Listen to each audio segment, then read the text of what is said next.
Okay, so hopefully you've written those 4 key concepts down. Now, we'll relate each of these key concepts to different theorists. Now, again, we'd introduced some theorists before we broke up. So, what we're going to see over today and tomorrow really is probably a revision of those familiar theorists before we begin to introduce the new.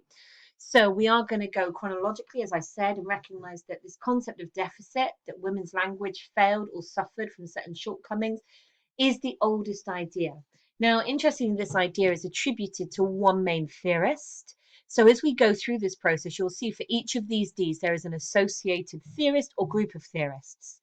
Now, there are some with which there is more leverage. In other words, when we get to difference, for example, there are certain theorists we can illustrate difference using, but there are some that are more effective than others. Now, if we remember that yes, because but moment as well, there are some theorists that as we go through, although we're going to go chronologically, I will say this links really well, or we will create connections back. So it's recognizing that really what I'm trying to say is that although we have to initially deal with theorists as separate unities, yeah, as individuals in their own right, there is corroboration, overlap, and correlation between them. And we go from the deficit theorist to your difference theorist to your dominance theorist, and then chronologically we make it all the way to difference. Okay, so that's what we're going to be looking at this week. So across these theorists that we're going to be talking about, there are certain common assertions. Now, really, what we mean by the common assertions is the generalizations, the stereotypes supported and reinforced by the deficit, dominance, and difference model. So, whatever those theorists look at, like in terms of their nuanced approach, what they zoom in on, all of those 3 groups, the difference, the dominance, and the deficit groups, are reinforcing common assertions. So basically, they are perpetuating certain stereotypes about male and female behaviors. Okay, and we're going to look at what those 5 stereotypes are. The one that stands outside of that group, the difference, is a myth. There are some theorists who are retrospectively looking back across time and saying, really, the interpretations, the finding of these theorists was somehow flawed or misconstrued to reinforce stereotypes rather than present truth. Okay, but it's important to know what those stereotypes are. And actually, when we look at these 5, they were clearly coming through in both of the articles that we looked at last week to some degree. Not all of them, but some of them. Okay, so number 1, a common assertion, a common stereotype and belief is language and communication matter more to women than to men. Women talk more than men. And that's attributed to this technical term called verbosity. So verbosity is the degree to which somebody who talks a lot versus somebody who talks a little.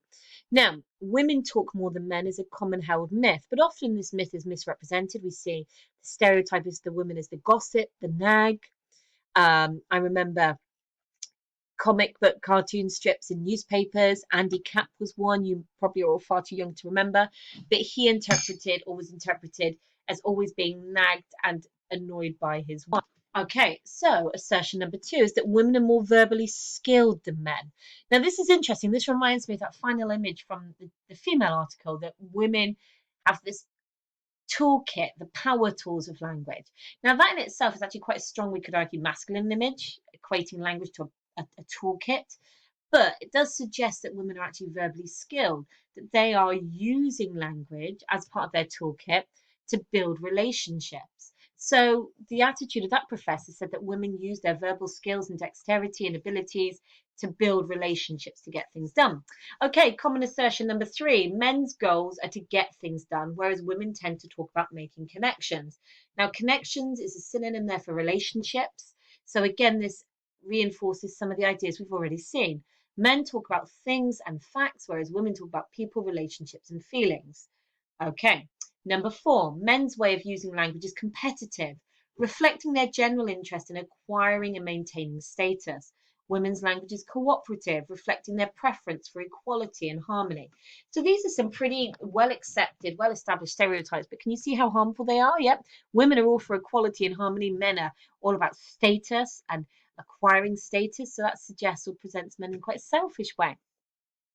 And number 5, these differences routinely lead to miscommunication between the sexes, with each sex misinterpreting the other's intentions. This causes problems in contexts where men and women regularly interact. So we don't see it in the article, the female one, but this does come up, and we'll see this starter tomorrow. In that Guardian article, you've got men misinterpreting women and seeing that women need assurance, that women are weak, finding it exhausting, that miscommunication, that men are exhausted by the fact that they have to try and bolster women because they're interpreting what women are doing in language in the wrong way. Okay, so these are common assertions. Now, again, if you write these down into your notes or if you're able to print off the slides, but these are again going to be hinge points that we do come back to with our theorists at different points, okay? But this is what the common stereotypes are. Now, what do we know is dangerous about stereotypes? Stereotypes perpetuate wrong ideas, wrong thoughts. They present a very narrow view or a very narrow representation. A danger of a stereotype is you're effectively saying all women do this, all men do that. So you generalize, you misrepresent, and you can sometimes perpetuate really old myths and ideas about the sexes and attribute them to language. So these are here because this is what there is: a social ideology, a systemic set of ideas within our society that repeat these quite often. It's a part of the soundtrack of our society. Okay? Our theorists, our job is with our theorists are they contributing and perpetuating this soundtrack? Are they saying, yes, women are more verbally skilled? Yes, men use language competitively, or are they giving us a point of challenge? Okay, so next for us today is just to introduce our first theorist. Okay, now again, if you're happy to listen, so to speak, I'm just going to remind you of the theorist. If you made really good notes the first time we did this, you will see that some of this information we have looked at in class already. So it could just be that you listen initially to the reminder, the recap of the information, and then there is a task you're going to complete. If, however, your notes are short, incomplete, you've lost them, you actually find that it's helpful for you. I make notes all the time when I'm listening to new information. That's just the way I process. So actually, I am a note taker, and often I interpret, put notes into my own words, but it just helps me to listen. So I'm saying that you have to choose at this point your best way of learning, either just listening and do the task at the end, making notes as you go, putting it into your own words, so that it's a point of building that schema, that mental knowledge in your head. Okay, so building knowledge of theory and concepts. To some extent, gender can impact on your use of language, with the earliest research suggesting that a woman's language is in a state of deficit. So that there are shortcomings in women's language. Women's language somehow fails when compared to the language of men. So who is this theorist? This is Robin Lakoff. Okay, now she was a linguist who investigated language in the 1970s. In 1975, she published her findings under the title Language and Woman's Place.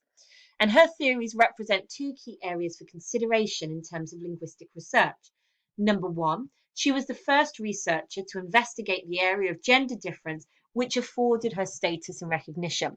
So in other words, she was the first person to see that there was a serious potential in this area to understand, to broaden our knowledge and understanding of how men and women develop relationships, the way in which men and women use language. So that gives her status and recognition. She was the first to do something. She was the first to take this issue seriously. She was first to recognize the correlation between gender, society, identity, language. So that gives her status and recognition. Okay? Two, however, she also represents a theorist who over time has undergone scrutiny and reinterpretation that has to some extent confirmed or challenged her findings. So she also reminds us that this is really important when it comes to research. Just because they research something, just because a person contributes to our debate, to our understanding, doesn't mean we have to believe them, doesn't mean we have to accept what they say without question. We're actually achieving better grades, we achieve better responses in our exams when we allow ourselves and give ourselves permission to look for the points of challenge, to look for the points of weakness in an argument. And we've seen this before, that we could immediately evaluate this as saying the 1975s was a completely different context to 2020. Okay, the way that society was structured in the 1970s, the way in which gender was identified and defined. We are talking in the 1975s a society that still only recognized two designations of gender, male and female. We are in a completely different social and cultural landscape. in the 2020s. So we immediately can say, well, is this still relevant? Are her findings still making sense within a contemporary landscape? And to evaluate and ask that question doesn't make us the weak student. It actually makes us, it strengthens our position as a student. It shows that we are autonomous, that we're having our own ideas. However, what we never do is say, oh, well, I don't need to bother with Lakoff because she's so outdated. We recognize that she has status and recognition because she was the first. So it's really important to say, well, what was the first contribution to this debate? What was the first voice that was speaking into this area? And for us, it's the voice of Lakoff in 1975. Now, we're going to go to her ideas in language. We are, if you've got your notes from class, you might compare that there was some work we did, some lovely work in class around looking at children's language, how both children, both genders are taught by women in the 1970s, and how as they grow up, boys unlearn that language in the playground by the time they're 10. Okay, but because we're looking at a revision process, we're going to go to what her ideas look like in language at the moment, and then we're going to broaden it out. Okay, so what did her ideas look like in language? In other words, she said women's language is a deficit. It's weaker than men's. There's some shortcomings when you compare it to men's. So what was she actually looking at, and what did she see as weaknesses? So she said, well, women use lexical hedges and fillers. Words such as you know, sort of, well, you see. Now, based on the female article, we can add in here and the filler like. Now, similarly, that was being criticized in the behavior of women in 2020. Lakoff identified it in 1975 that an area of deficit for women was their use of lexical hedges and fillers.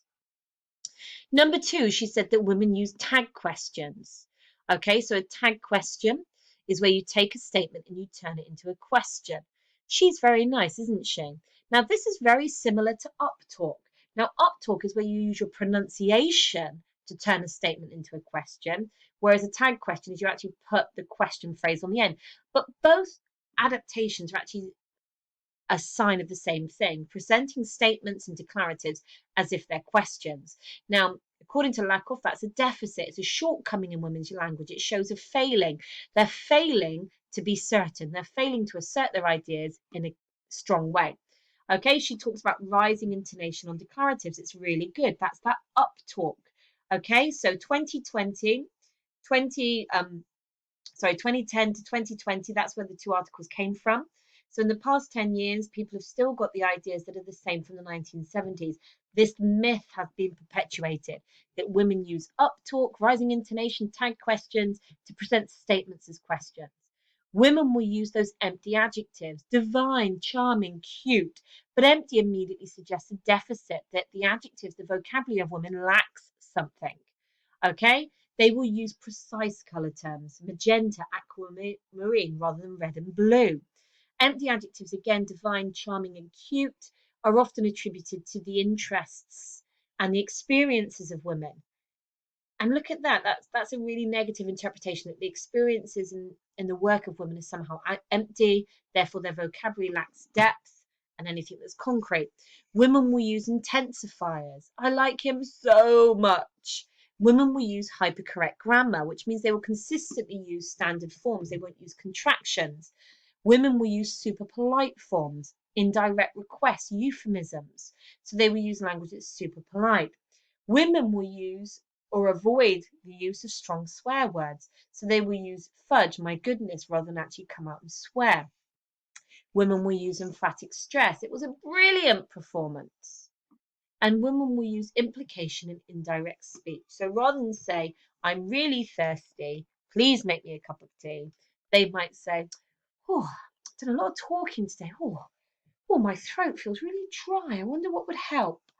Now, the reason that's often cited as an example is this idea that men and women, particularly in relationships, misunderstand each other. And you see that played out like in comedies. You know, if only he understood me, if only he made me a cup of tea. And the guy says, if only she'd ask. So actually, these are real findings based on the real observational research of Lakoff about the language. However, it's the interpretation. Now, your next and final job is to use these notes to copy and complete, okay, these topic sentences. And that's your work for today, guys. So copy and complete them, reading back over your notes from this lesson and from previous lessons, and I'll see you tomorrow.